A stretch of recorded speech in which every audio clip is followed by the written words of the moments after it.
Hello, good morning. Welcome to the general ज्ञान। तो भाइयों, आज का टॉपिक है पब्लिक सर्विसेज। आप लोगों ने पब्लिक सर्विसेज सुनते ही एक बात तो जान ली होगी कि ये गवर्नमेंट जॉब्स की मैं बात कर रहा हूँ, और वो government jobs top top level तक जितने भी हैं और बॉटम लेवल तक जितने भी हैं, मैं बताऊंगा वो किस कैटेगरी में आते हैं, कैसे वो वर्क करता है, और ये उसका फैक्ट और फिगर कि उसकी हिस्ट्री क्या है। मैं आज आपके सामने ये सारी चीज़ें विद इन 5 मिनट्स मैं आपको समझाऊंगा कि आपको ज़्यादा कुछ हो मतलब सोचना ना पड़े, एंड यहाँ से आप ग्रैब करें।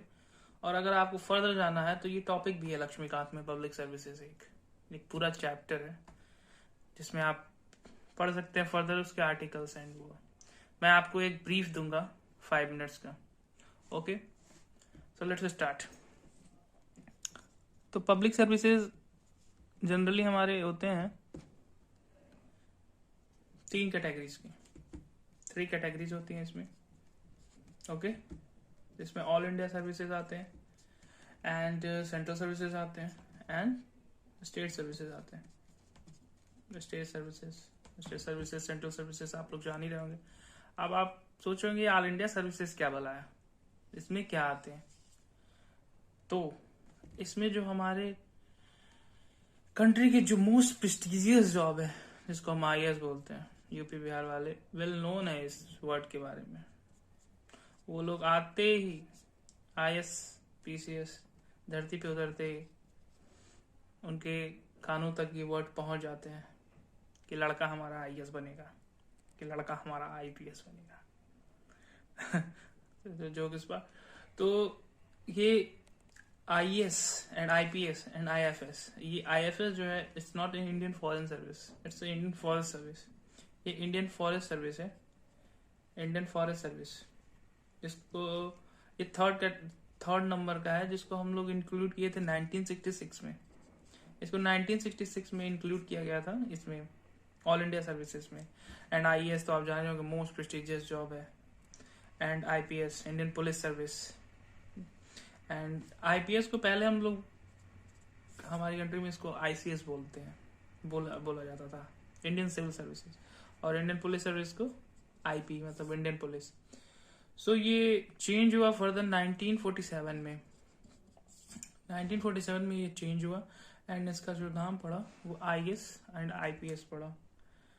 ओके, और ये जब आप आएगा कंट्रोल की बारी, ऑल इंडिया सर्विसेज को कंट्रोल करता है, क्योंकि भाई ऑल इंडिया सर्विसेज में ये भी स्टेट लेवल पे काम करता है, ये भी स्टेट लेवल पे काम करता है, ये भी स्टेट लेवल पे काम करता है, ये तीनों स्टेट लेवल पे काम करते हैं। तो क्या ये जो ऑल इंडिया सर्विसेज है इसको कंट्रोल कौन करता है? Who is the main controller? तो मेन कंट्रोलर तो कोई नहीं है, बट मेन इसका जो जो पावर इन बिल्ड है, जो अल्टीमेट कंट्रोल जिसने ऑल इंडिया सर्विसेज को दिया है, वो है सेंट्रल गवर्नमेंट। ओके, ये सेंटर से आता है। और जो इमीडिएट, जैसे इमीडिएट इनडिसिप्लिनरी एक्टिविटीज एंड ऑल चीजें हो गई, उसको इमीडिएट कॉन्सेप्ट बताने के लिए उसमें हम देते हैं कि इमीडिएट कंट्रोल जाता है स्टेट गवर्नमेंट के पास। जो इमीडिएट कंट्रोल होता है वो स्टेट गवर्नमेंट के पास होता है। तो इट्स नॉर्मल दैट कि फर्दर जो ऑल इंडिया सर्विसेज हैं वो कंट्रोल होते हैं, अल्टीमेट कंट्रोल होता है सेंट्रल के थ्रू में, एंड इमीडिएट जो कंट्रोल होता है उसके स्टेट में जाता है। बट आप लोग को एक चीज और मैं बताना चाहूंगा, जो IFS इंडियन फॉरेन सर्विस होता है, ये मोस्ट प्रेस्टिजियस जॉब होता है। इसके जो इमोल्यूमेंट्स मतलब जो इसकी सैलरी होती है और इसकी जो जॉब का जो पे स्केल होता है और प्रेस्टीज होती है, ये IAS से थोड़ी नीचे होती है। ओके, एंड IPS से ऊपर होती है। इसकी इमोलमेंट, सैलरी एंड ऑल थिंग्स ये जो होता है ये बीच में होता है, बट इसको इंक्लूड नहीं किया गया है ऑल इंडिया सर्विसेज में। ऑल इंडिया सर्विसेज में हमको इंडियन फॉरेस्ट सर्विस को इंट्रोड्यूस किया गया है। ओके, एंड जो IFS से जाते हैं, आपको पता है ये अलग अलग कंट्रीज में रहते हैं, एम्बेसडर बन के जाते हैं। Okay, and then it comes to the ranking of IAS। जैसे IAS की इसके नीचे इसकी जो रैंकिंग होती है वो IAS के बाद इसी की होती है। एंड जो आर्टिकल्स हैं जिसको हम पब्लिक सर्विसेज आर्टिकल्स 308 to 314 तक इसमें मेंशन है।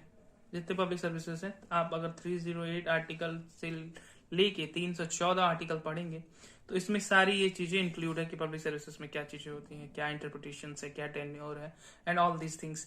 बट आर्टिकल 312 मैं आपको समझा दूंगा। आर्टिकल 312 जो होता है वो होता है पार्लियामेंट जो क्रिएट करती है ऑल इंडिया सर्विसेज। अगर उसको लगा कि ये इसको ऑल इंडिया सर्विसेज बना, जैसे उसको लगा कि इंडियन फॉरेन सर्विस को ऑल इंडिया सर्विसेज बनानी होंगी, तो वो अपना बिल एंड अमेंडमेंट वो करके पारित करके एंड इसको ऑल इंडिया सर्विसेज बना सकती है। बट अभी तक फर्दर कुछ नहीं हुआ है ऐसा। बस अभी तक हमारे जो ऑल इंडिया सर्विसेज में जो 3 चीजें इंक्लूड हैं वो है, नंबर 1 पे IAS है, नंबर 2 पे IPS है एंड नंबर 3 पे IFS है।